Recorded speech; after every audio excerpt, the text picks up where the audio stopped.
Rien ne va plus entre l'Association des maires de France, l'AMF, qui se réunit cette semaine à Paris, et le président Macron.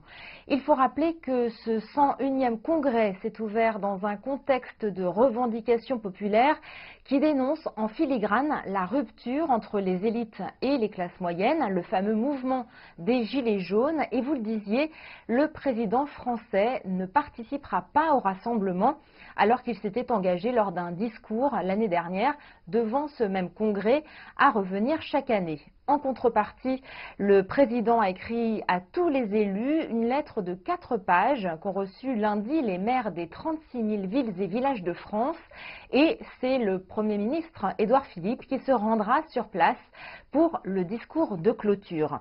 Cela peut paraître un peu anecdotique, mais c'est un symbole fort et cela ne risque pas, en tout cas, d'effacer l'impression ressentie par les maires d'être abandonnés par l'État, car les motifs d'inquiétude sont nombreux. Les collectivités locales se plaignent de ne pas être assez entendues, avec en toile de fond la suppression brutale des emplois aidés, l'incertitude liée aux compensations pour les collectivités de la suppression de la taxe d'habitation ou encore la baisse des dotations.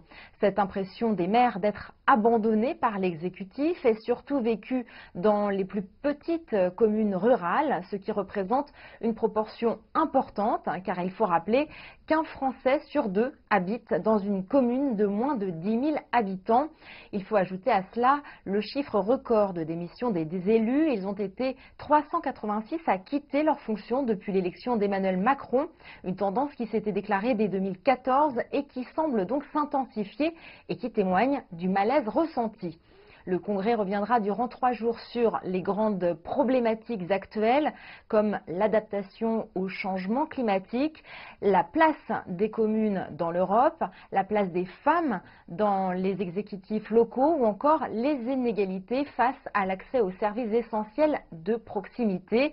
Voilà pour les grandes lignes du climat houleux dans lequel se déroule ce congrès, un congrès qui s'inscrit dans la droite ligne des nombreux signes de mécontentement envoyés par les Français au gouvernement ces dernières semaines.